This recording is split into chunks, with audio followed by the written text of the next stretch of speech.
مسجد تو بنا دی شب بھر میں ایمان کی حرارت والوں نے، مسجد تو بنا دی شب بھر میں ایمان کی حرارت والوں نے، من اپنا پرانا پاپی ہے برسوں میں نمازی بن نہ سکے، اقبال بڑا اپدیشک ہے من باتوں سے موہ لیتا ہے، اقبال بڑا اپدیشک ہے من باتوں سے موہ لیتا ہے، گفتار کا غازی بن تو گیا کردار کے غازی بن نہ سکے۔ علامہ اقبال رحمۃ اللہ علیہ نے کچھ مساجد کے واقعات پر یہ بات قلم بند کی کہ جن کو اللہ تبارک و تعالیٰ نے کلمہ لا الہ الا اللہ محمد رسول اللہ صلی اللہ علیہ وسلم کی دولت عطا فرمائی، بھئی ان میں اللہ نے ایسی صفات ایسی طاقت رکھی کہ اگر یہ اللہ کے گھر کی تعمیر کرنے پہ آئیں تو ایک شب میں بھی ایک پوری مسجد کی تعمیر مکمل کر دیتے ہیں،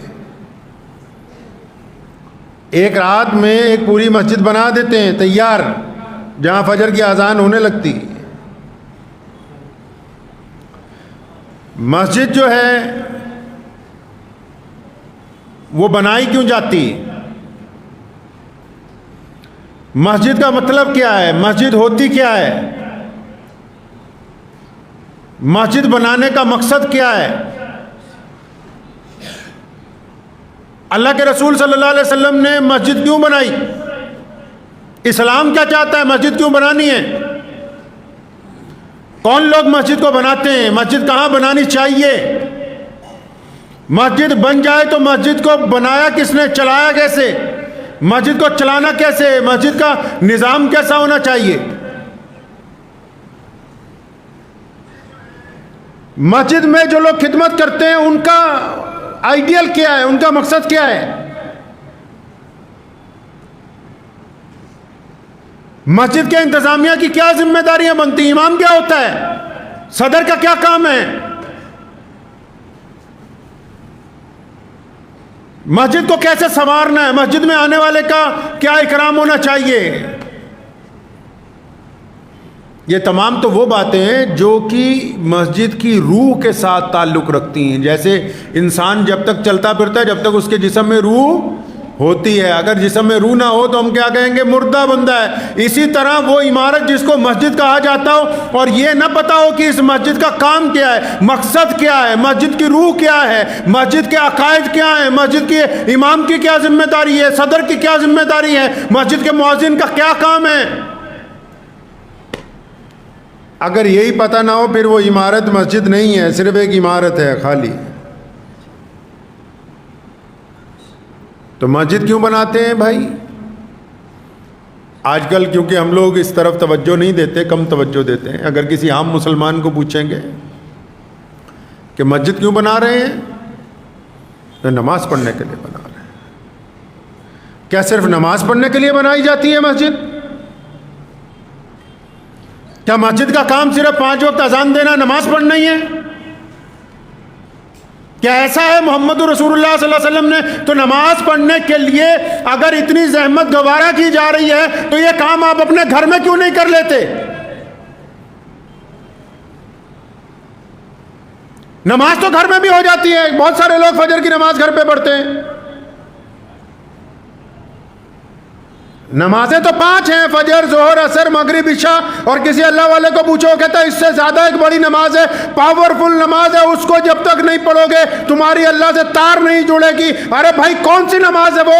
جی تہجد کی نماز ہے، ان 5 نمازوں سے زیادہ طاقتور ہے۔ اچھا جی، تہجد کی نماز ان 5 سے زیادہ طاقتور ہے تو وہ کہاں پڑھنی ہے؟ کہ تہجد کی اذان کہاں ہوتی ہے؟ ارے نہیں بیٹا، تہجد کی اذان نہیں ہوتی۔ اچھا تہجد کی نماز ان سے زیادہ طاقتور ہے لیکن اس میں اذان نہیں ہوتی؟ کہتے نہیں اس کی اذان کی ضرورت نہیں، اس کی اذان ہمارے دل میں ہوتی ہے۔ جن کا دل اللہ سے لگ جاتا ہے نا وہ اندر اذان ہوتی ہے، اللہ اکبر اللہ اکبر، کہ اللہ سب سے بڑا ہے، اٹھ جا بستر سے رات کے اندھیرے میں جب ساری دنیا سو رہی ہے، اٹھ جا۔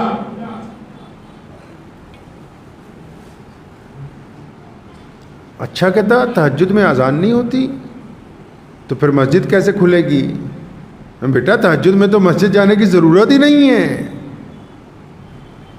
اچھا تہجد میں مسجد بھی جانے کی ضرورت نہیں تو امام صاحب کو گھر پہ بلا لے تہجد کی نماز پڑھانے کے لیے. نہیں تہجد میں امام کی بھی ضرورت نہیں. اچھا 5 نمازوں سے زیادہ بڑی نماز ہے جس میں نہ اذان ہوتی ہے، نہ تکبیر ہوتی ہے، نہ مسجد چاہیے، نہ امام چاہیے. پھر انہیں 5 نمازوں میں ایسی کون سی بات ہے کہ جگہ خریدتے ہیں بڑی مہنگی؟ ابھی ٹوکیو میں، جاپان دنیا کا سب سے بڑا مہنگا ملک ہے، پتہ ہے آپ کو؟ ٹوکیو میں 1 گز زمین خریدنے کے لیے ہمارے ملک کا 1 کروڑ روپیہ خرچ کرنا پڑتا ہے. مسلمانوں نے وہاں بڑی بڑی مسجدیں بنا دی پچھلی 3 دہائیوں کے اندر. وہاں کے یہود و نصارہ حیران رہ گئے اپنی عقل پہ، کہتے ہیں یہاں رہنے کے لیے، گھر بنانے کے لیے سوچنا پڑتا ہے کہ کچھ گز کے اندر بن جائے، انہوں نے مسجدیں اتنی بڑی بڑی تعمیر کر دی. کیوں؟ وجہ پتہ لگے. اگر صرف 5 وقت نماز کا مسئلہ تھا تو کیا صرف اس 5 وقت کے لیے مسجد بنا دی گئی؟ بتاتے کیوں نہیں ان مسلمانوں کو کہ یہ مسجد بنائی کیوں جاتی ہے؟ محمد رسول اللہ صلی اللہ علیہ وسلم نے مسجد بنائی کیوں؟ محمد رسول اللہ صلی اللہ علیہ وسلم اپنی مسجد میں بیٹھ کر کیا کرتے تھے؟ محمد رسول اللہ صلی اللہ علیہ وسلم کی مسجد میں فجر سے ظہر تک کیا ہوتا تھا؟ ظہر سے عصر تک کیا ہوتا تھا؟ عصر سے مغرب کے درمیان کیا کرتے تھے؟ مغرب سے عشاء کے درمیان کیا ہوتا تھا؟ بتاؤ پوری دنیا کے مسلمانوں کو آج کہ یہ مسجدیں کیوں تعمیر کی گئی؟ ان مسجدوں کا کیا کردار ہے؟ یہ پوری کائنات میں اسلام کا جو پھریرا لہرا رہا ہے، یہ محمد رسول اللہ نے جو مسجد نبی قائم کی، یہ اس کی برکتوں کی وجہ سے آج کائنات میں کروڑوں مسجدیں بنا کے مسلمانوں نے تیار کر دی. یہ اس لیے لہرا رہا ہے، صرف 5 وقت نماز پڑھنے کے لیے مسجد نہیں بنائی گئی.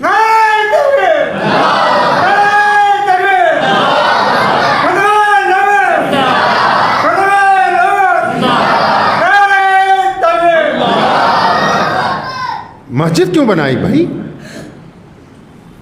تہجد تو گھر میں بھی ہو جاتی ہے، ان سے بڑی نماز ہے کہ چلو محمد رسول اللہ سے پوچھتے ہیں، یا رسول اللہ بتائیں مسجد کیوں بنانی ہے؟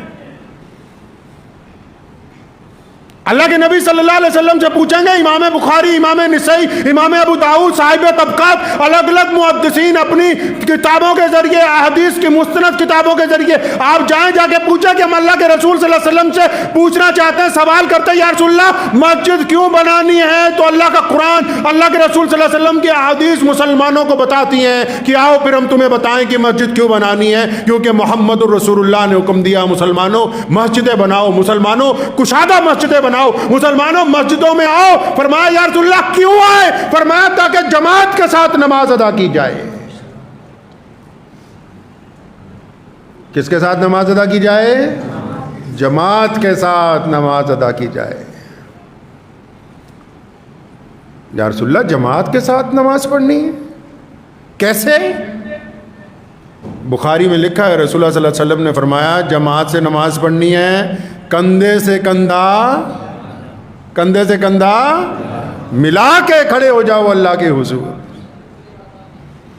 آپس کی کڑواہٹ کی، یا رسول اللہ کندھے سے کندھا ملا لیں، حکم ہوتا ہے حدیث میں، ہاں تاکہ تمہارے دل آپس میں مل جائیں. یہ سرکاری ملا سمجھتا ہے صرف اس لیے مسجد بنائی کہ 5 وقت اذان ہوگی، نماز ہوگی، تم اپنے گھر ہم اپنے گھر. مسجد اس لیے بنانے کا حکم ہوا، اللہ کے رسول نے فرمایا تاکہ تم اکٹھے ہو کے نماز پڑھو، کندھے سے کندھا جوڑ کے نماز پڑھو. مطلب یہ کہ ایک خوبصورت معاشرہ تیار کر دیا جائے جن میں آپس میں محبتیں ہوں، اتفاق ہو، پیار ہو، خلوص ہو. اگر فجر کی نماز میں عبد الرحمن نہیں آیا، ظہر میں نہیں آیا، عصر میں نہیں آیا، مغرب میں نہیں آیا، تو عشاء میں محمد جنید، محمد کاشف اس کے گھر جا کے پوچھے کہ بھائی آج تم کہاں تھے، کیوں نہیں آئے؟ اگر بیمار ہوگا تو اس کو دوا لا کے دیں گے، دکھ درد میں ہوگا تو اس کا ساتھ دیں گے، پریشان حال ہوگا تو اس کو حوصلہ دیں گے. پتہ یہ لگا کہ مسجد کی تعمیر تو اس لیے کی تاکہ یہ جو نمازیں گھر میں پڑھتے ہیں یہ مسجد میں پڑھیں، تاکہ ان نمازوں کے ذریعے ان میں محبت پیدا ہو، ان نمازوں کے ذریعے ان میں اتفاق آئے، ان میں خلوص آئے، ان کے دلوں کے اندر آپس کے اندر جو رنجشیں ہیں وہ ختم ہو جائے۔ آج اگر ایک مسجد میں نماز پڑھنے والوں کو یہ پتہ ہی نہیں کہ ان کے دائیں کون نماز پڑھتا ہے، بائیں کون نماز پڑھتا ہے، آگے کون ہے، پیچھے کون ہے، پھر ان بیوقوفوں کو سمجھایا کس نے کہ مسجد ابھی مسجد بن گئی، یہ تو ابھی خالی عمارت ہے۔ جہاں کوئی کسی کا دکھ درد نہیں سمجھتا تو وہ تو سنگ مرمر کی عمارت ہے۔ 1450 سال پیچھے چلیے، اگر مسجد دیکھنی، اللہ کے پیارے نبی حضرت محمد رسول اللہ صلی اللہ علیہ وسلم کی مسجد، آپ کو پتہ ہے رسول اللہ صلی اللہ علیہ وسلم کی 80% زندگی مسجد میں گزری۔ مکی زندگی حرم کی مسجد میں، حرم شریف میں، بیت اللہ میں، اور مدنی زندگی مسجد نبوی شریف میں۔ رسول اللہ نے ہمیں سکھایا کہ دکھ درد ہوگا تو نماز کے بعد بیٹھ کے وہیں بانٹ لیں گے، پریشانی ہوگی وہیں گفتگو کریں گے، اگر بازار میں کوئی ہمارے خلاف بات ہوئی اس کی گفتگو وہیں بیٹھ کر کریں گے، اگر کسی کے گھر میں شادی ہوگی اس کا پلاننگ وہیں پہ ہو جائے گی، کسی کا نکاح ہوگا مسجد میں ہو جائے گا، کسی کی ناراضگی ہوگی پنچایت مسجد میں ہو جائے گی، کسی کا گھر گر جائے گا تعمیر کی بات مسجد میں ہو جائے گی، کسی کا کاروبار میں نقصان ہوگا ساتھ دینے کی بات مسجد میں ہو جائے گی، کوئی دشمن ہم پر الزام لگائے گا اس کا جواب دینے کی بات بھی یہیں بیٹھ کر گفتگو میں اندر کر لیں گے۔ فرمایا مسجد تو اس لیے بنا دی تاکہ تم آپس میں ایک دوسرے کا ساتھ دے سکو۔ تمہاری مسجد میں تو میں نے سنا ہے کہ کسی کو پنکھا نہیں چلانے دیتے ہو بنا نماز کے۔ کون بدماش لوگ ہیں یہ جو کسی غریب کو 2 رکعت نماز کے لیے جماعت کے بعد کہیں کہ یہ پنکھا نہیں چلے گا، یہ اے سی نہیں چلے گا، فلاں کے لیے نہیں چلے گا، فلاں کے لیے چلے گا۔ مسجدوں کے نوکر مسجدوں کے بادشاہ بن گئے۔ اللہ کے گھر کے نوکر اللہ کے گھر کے بادشاہ بننا چاہتے ہیں، اور جو اللہ کے مہمان ہیں ان کو نوکر سمجھتے ہیں، اپنی اوقات اور اپنی حیثیت بھول گئے کہ اللہ تبارک و تعالیٰ نے تمہیں اپنے گھر میں رکھا کیوں ہے۔ اگر نوکر ہو تو اپنی اوقات اور حیثیت کے اندر رہ کے اللہ کے مہمانوں کا اکرام کرو۔ تمہیں یہ کسی نے نہیں اختیار دیا کہ تم اللہ کے مہمان کے ساتھ کس انداز کے اندر گفتگو کرو گے۔ نوکر کا کام صرف مہمان کا اکرام کرنا، اس سے زیادہ کچھ نہیں ہے۔ ہو سکتا ہے کئی پردھانوں کو، کئی چودھریوں کو میری بات بری لگ جائے جو مسجدوں پہ اپنی اعزاداری چلانا چاہتے ہیں۔ میرے والد صاحب شیر اسلام مولانا حبیب الرحمن لدھیانوی رحمۃ اللہ علیہ مجھے اچھی طرح یاد ہے، ہماری قدم قدم پہ انہوں نے بچپن سے آج تک رہنمائی کی۔ ہم جو کہتے ہیں بس انہی کی گفتگو ہے۔ ایک دن کسی صاحب نے ہماری مدرسے میں سے کسی نے اے سی بند کر دیا، کوئی تھا نہیں، تو بڑا بلا کے ڈانٹا مجھے کہ یہ بند کیوں کر دیے، یہ کوئی تھا نہیں۔ فرمایا جو آنے والے ہیں ان کو آتی پہلے اس بات کا وہ انتظار کرے کہ مسجد ٹھنڈی ہو جائے پھر اس کے بعد نماز پڑھیں۔ ہمارے ذمے اللہ نے خدمت لگائی ہے مہمانوں کی، اللہ کے مہمان آتے ہیں۔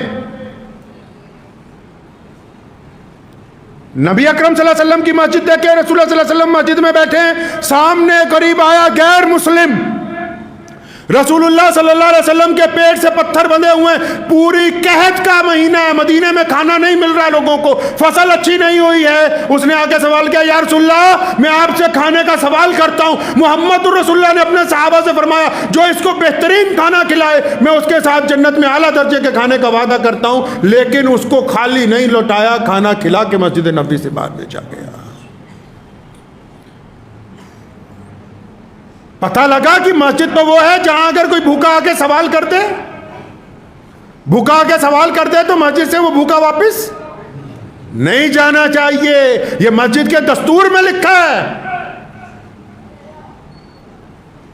تمہیں تو مدرسوں کے سفیر گوارا نہیں ہے 2 آ جائیں تو، مسجد کے دستور میں لکھا ہے کہ مسجد کے دروازے پر اگر کوئی مانگنے والا آ جائے اور وہ سوال کر دے یا رسول اللہ مجھے کپڑے چاہیے، محمد رسول اللہ ان کو کپڑے دیتے، جبکہ سوال کرنے والا مسلمان نہیں ہے۔ مسجد کے دروازے پر کوئی آ جائے یا رسول اللہ مجھے سواری چاہیے، میں دور کا مسافر ہوں، اور مانگنے والا یہاں بھی مسلمان نہیں ہے، محمد رسول اللہ اس کو اونٹ پیش کرتے ہیں۔ مسجد کے دروازے پہ کوئی دکھ درد لے کے آتا ہے، یا رسول اللہ فلاں نے میرے سے زیادتی کی، میری مدد کریں، محمد رسول اللہ اس کے ساتھ چل کے اس کی مدد کرنے جاتے ہیں۔ پتہ یہ لگا کہ مسجد جب بنائی جاتی وہ اس لیے بنائی جاتی کہ یہ ماں کی طرح ہے جس کے پاس جا کے بندہ بیٹھ کے روتا بھی ہے، ہنستا بھی ہے، دکھ درد بھی سناتا ہے، خوشی بھی تقسیم کرتا ہے۔ مسجد تو اس لیے بناتی کہ آس پاس رہنے والے انسانوں کو راحت مل جائے۔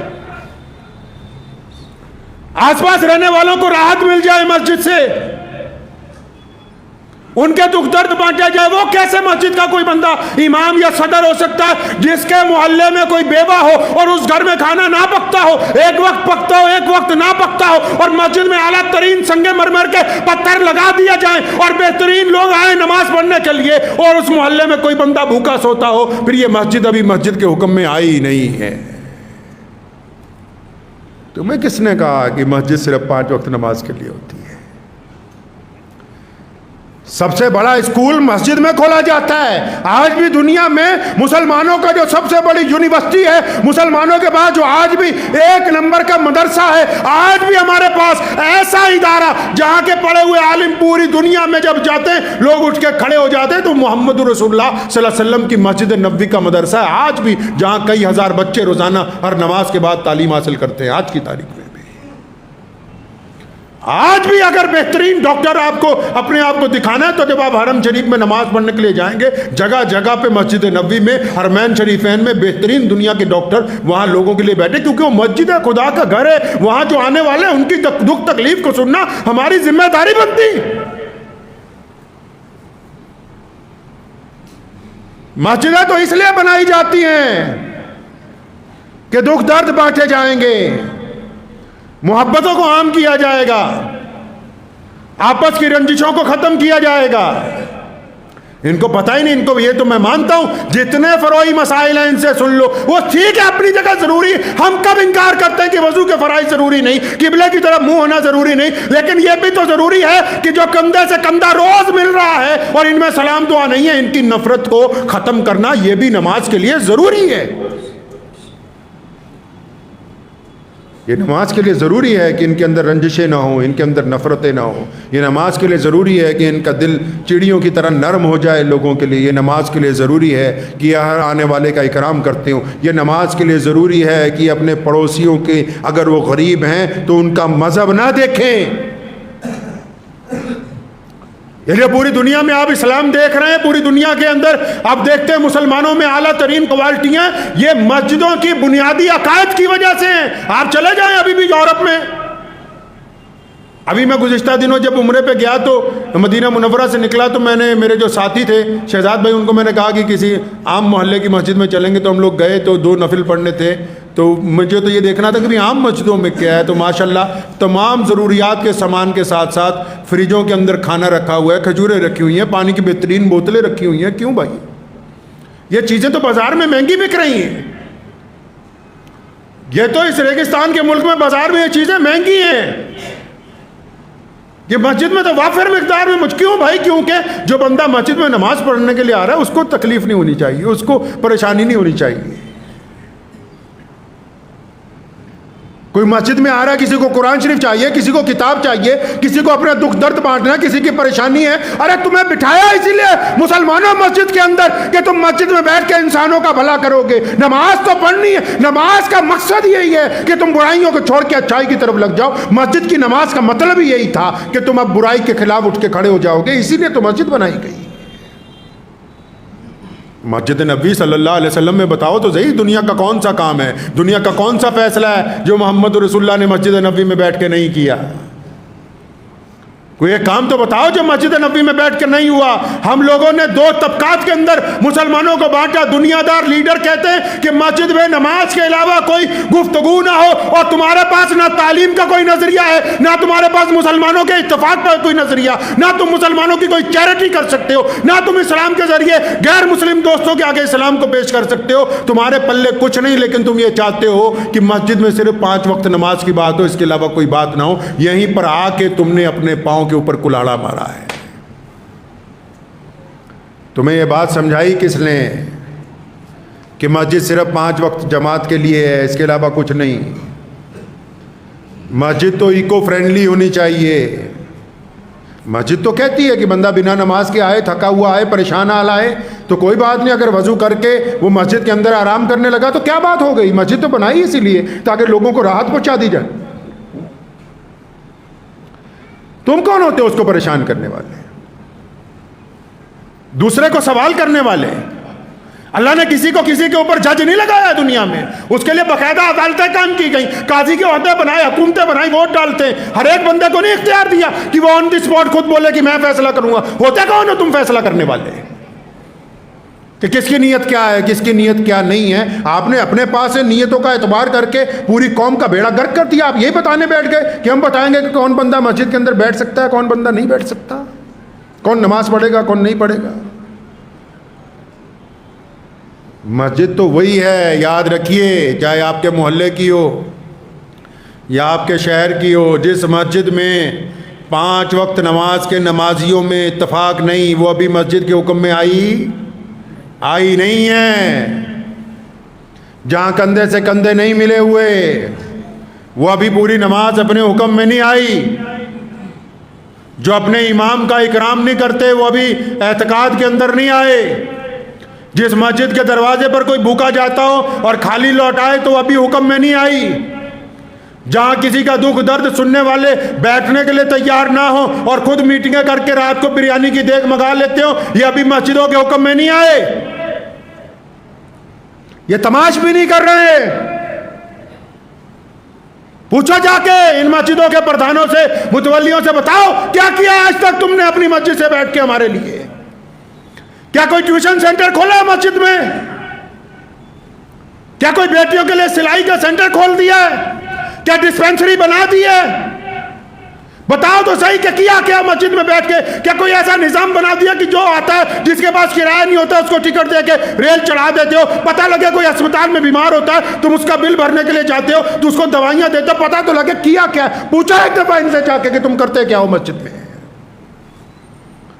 مسلمانوں، صرف اگر اس چکر میں رہ گئے تم کہ مسجد صرف 5 وقت نماز کے لیے، تو اپنا بھی خسارہ کرو گے، دین کا بھی کرو گے، لیکن دین کل کو پھر آگے نکل جائے گا، تم یہیں کہیں کھڑے رہ جاؤ گے۔ پوری دنیا کی مسجدیں دیکھو جا کے، یورپ میں جائیے، افریقہ میں جائیے، عرب کے اندر جائیے، گلف کی کنٹریوں میں جائیے، پتہ لگے گا مسجد ہوتی کیا ہے، مسجد کے حقوق کیا ہیں، مسجد کرتی کیا ہے۔ بڑے بڑے ادارے مسجدیں چلاتی ہیں، بڑی بڑے اسکول، بڑی بڑی یونیورسٹیاں مسجدیں چلاتی ہیں۔ تم نے دین کو جب دنیا سے الگ کیا، مسلمانوں کے لیے دین اور دنیا 2 شعبے نہیں ہیں، ہمیشہ بعد پلے باندھ لو۔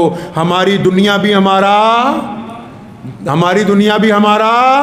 دین ہے، ہمارے پاس نہیں ہے دنیا کا کوئی کھانا۔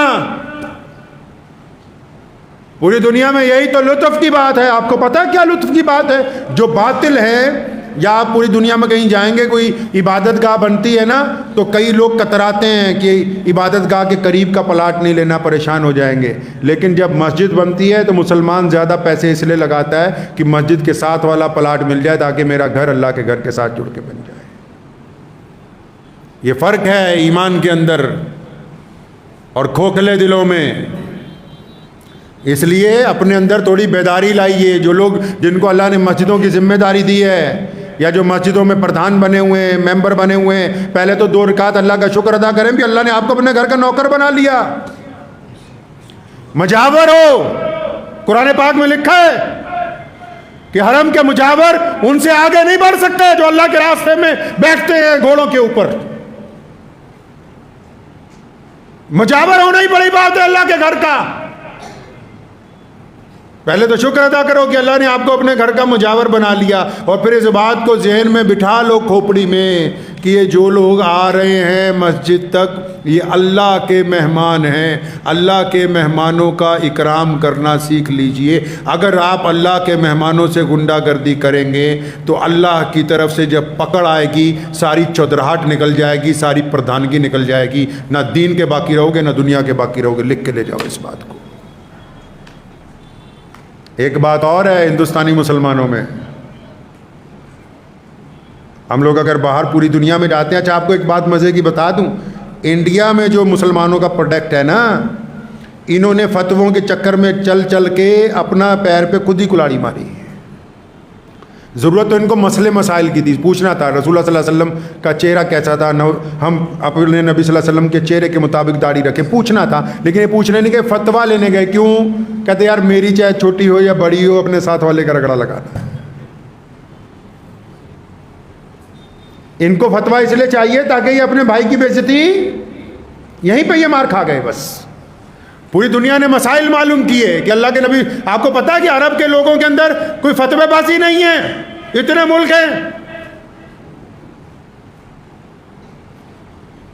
کیونکہ قرآن کو اس کے فہم کے مطابق سمجھ رہے ہیں. ہم نے خود قرآن نہیں پڑھنا, نہ مسجد میں کوئی نظام ہی نہیں بنایا ہم نے کہ جی جو بچے ہیں وہ صبح کو پڑھیں گے, بڑے شام کو پڑھیں گے, جی جو بچے ہیں وہ ظہر میں آ جائیں گے, بڑے جتنے عشاء کے بعد 1 گھنٹہ قرآن پاک سیکھیں گے. نہیں, ہم نے تو کہا جا رہے ہیں تو 5 وقت نماز کے لیے, بس استنجا کرو, نماز یوں کرو, مسجد پڑھو, بس اللہ اللہ خیر چل رہا. دودھ چاہیے اصلی, دیسی گھی لینے جائیں گے بھی اصلی ہے, کپڑا لینے جائیں گے بھی بڑھیا کوالٹی کا چاہیے, ساری چیزیں ان کو اصلی چاہیے, ہونی بھی چاہیے, صحت کا معاملہ ہے. امام چاہیے, امام کیسا چاہیے بھائی؟ سستا, جتنا سستا ہو سکے اتنا سستا, 4000 میں مل جائے, 5000 میں مل جائے, 6 میں مل جائے. رونے لگیں گے 10,000 پہ, آنسو آ جائیں گے صدر صاحب کی آنکھوں میں. میرے دادا حضرت مولانا مفتی محمد احمد رحمانی رحمۃ اللہ علیہ فرمایا کرتے تھے, ہمارے خاندان کے تمام علماء کو فرماتے تھے اپنا کام کرتے رہو گے, ممبر پہ بیٹھو گے تب ان کو سچی بات سناؤ گے. یہ تو برداشت ہی نہیں کرتے کہ مولوی ان کو صحیح بات کہتے, تو فوراً کمیٹی والے میٹنگ بلائیں گے کہ اتارو اس کو آج مسجد کی امامت سے. پنجاب وقف بورڈ کا ایک قصہ میں آپ کو سناتا چلتا ہوں. تو میں نے وہاں ایک دفعہ کہا, اسے 10 سال پہلے کی بات ہے, میٹنگ میں نے کہا ایسا کرو پورے پنجاب میں اماموں کی تنخواہیں بڑھا دیتے ہیں. تو جس دور میں تھا مذہبی امور کا چیئرمین, تو اماموں کی تنخواہ 7-8 ہزار تھی, تو میں نے سوچا 20,000 کر دیتے. اب باقی سارے ممبران میرے سے بحثنے لگے کہ ارے عثمان بھائی یہ تو بہت زیادہ ہو جائے گا, ان کو اتنی ضرورت نہیں ہے. اچھا مجھے بھی پتا تھا کہ اگر 20 کہوں گا تو 4-5 اور بڑھائیں گے, چلو 13-14 ہزار ہو جائے. تو لیکن وہ گفتگو چل رہی تھی, تو میرے ایک اور دوست ہیں تو میرے ساتھ ہی بیٹھے ہوئے تھے, دنیا دار آدمی. تو میں نے ان کو اچانک کہا, میں نے کہا یہ آپ نے جوتے ماشاءاللہ بہت اچھے پہنے, تو یہ کتنے کے؟ تو مجھے کہنے لگے یار عثمان بھائی یہ 22,000 روپے کے آئے ہیں, ایڈیڈاس کمپنی ہے اس کے لیے. تو میں نے کہا بس ٹھیک ہے, تو تمہیں جوتوں کی ضرورت ہے, مولویوں کی تھوڑی ضرورت ہے. اس قوم کو جوتیوں کی ضرورت ہے, ان کو اچھے لوگ تھوڑی چاہیے بھائی, ان کو چمچے چاہیے. یہ خود بھی نہیں چاہتے. وہ بھی سنو جو بار بار مجھ سے سرکاری مولویوں کا توا سن کے خوش ہوتے, ارے ان کو بھی اچھے لوگ نہیں چاہیے. ان کا اپنا بیٹا 40,000 روپے مہینہ اڑا دے, یہ امام کو مکمل تنخواہ نہیں دیں گے کہ وہ اپنے بچوں کا گزارا اچھی طرح کر لے. نہیں, ان کے پیٹ میں درد ہو جائے گا. ان کو بھی پھر جوتیوں کی ضرورت ہے. قرآن پاک کے بعد سب سے مستند کتاب ہماری پوری دنیا میں امام بخاری نے جو لکھی حدیث شریف کی کتاب ہے, نبی علیہ السلام کے فرمانات کی کتاب ہے. جو پہلی حدیث انہوں نے نقل کی, فرمایا کما قال النبی صلی اللہ علیہ وسلم انما الاعمال بالنیات, کے عمل کا دار و مدار نیت پہ. جب ان کی نیت ہی جوتے کھانے کی ہے تو پھر اللہ نے وہی انتظام کر رکھا, وہی انتظام کیا ہوا. تو اس لیے اگر آپ باقی چیزیں اصلی چاہتے ہیں, اپنی مسجد کے امام سے لے کے نظام تک کو بھی دینی بنانا ہوگا. لکھ لو آج اس بات کو اپنے دل پر. جتنے پردھان حضرات ہیں, ممبران حضرات ہیں, آپ کے لیے میں دعا گو ہوں, کسی کے لیے کوئی برا خیال کبھی دل میں نہیں آیا, لیکن میں آپ سے بھی گزارش کرتا ہوں سر جوڑ کے بیٹھ جاؤ. یہ وقت ہے دوبارہ اسلام کے پیغام کو عام کرنے کا. یاد رکھو دنیا میں جب بھی اسلام کے خلاف باتیں زیادہ ہونے لگے تو وہ وقت ہے سروائیو کرنے کا, وہ وقت ہے آگے بڑھنے کا, وہ وقت ہے لوگوں کو بتانے کا کہ اسلام کیا ہے. اور یقیناً جب آپ آگے بڑھیں گے پریشانی کے درمیان تو اللہ نے آپ کے لیے کامیابی رکھی ہے, اس کے اندر گھبرانے کی کوئی بات نہیں ہے. سر جوڑ کے بیٹھ جاؤ, دیکھو کیا کر سکتے ہیں اپنی مسجد میں, کون سی تعلیم کا نظام چلا سکتے ہیں, کون سے کالجوں کے زیادہ بچے ہیں جن کو ٹیوشن دے سکتے ہیں, کون سا ایسا غریب ہے جس کو پیسے دے کے چھوٹا سا اس کا کاروبار شروع کروا سکتے ہیں. کیا ہمارے پاس نظام ہے کہ رات کو مسافر آئے تو ہمارے پاس ٹھہر جائے؟ ہمارے پاس ایسا کیا نظام ہے کہ ہمارے امام کو کوئی دکھ نہ ہو, تکلیف نہ ہو؟ ہمارے پاس ہم نے کیا ہے؟ آج سے یہ سوچے بس جا کے اپنے محلے کی مسجد کے لوگ بیٹھ کے یہ سوچے بھی ہماری مسجد نے آج سے پہلے کیا کیا ہے انسانوں کے لیے، ہمارے محلے میں جو غیر مسلم غریب ہے اس کے لیے ہم نے کیا کیا، اپنے ہندو سکھ بھائیوں کے لیے ہم نے کیا کیا ہے، اپنے پڑوسیوں کے لیے ہم نے کیا کیا ہے۔ صرف 5 وقت نماز نہیں، مسجد نبی صلی اللہ علیہ وسلم کی سنتوں پر ہونی چاہیے۔ میرے نبی کی مسجد میں غریب کے لیے کھانا ہے، میرے نبی کی مسجد کے لیے مسافر کے لیے سواری ہے، میرے نبی کی مسجد کے لیے زخمی کے لیے ملہم ہے۔ تو ہمیں اپنی مسجد کو اپنے نبی صلی اللہ علیہ وسلم کی مسجد کے مطابق چلانا ہوگا انشاءاللہ تعالی۔ چلائیں گے جی انشاءاللہ۔ دعا کیجیے اللہ تعالیٰ مجھے بھی آپ سب کو بھی ان باتوں کے اوپر عمل کرنے کی توفیق عطا فرمائے۔ وآخر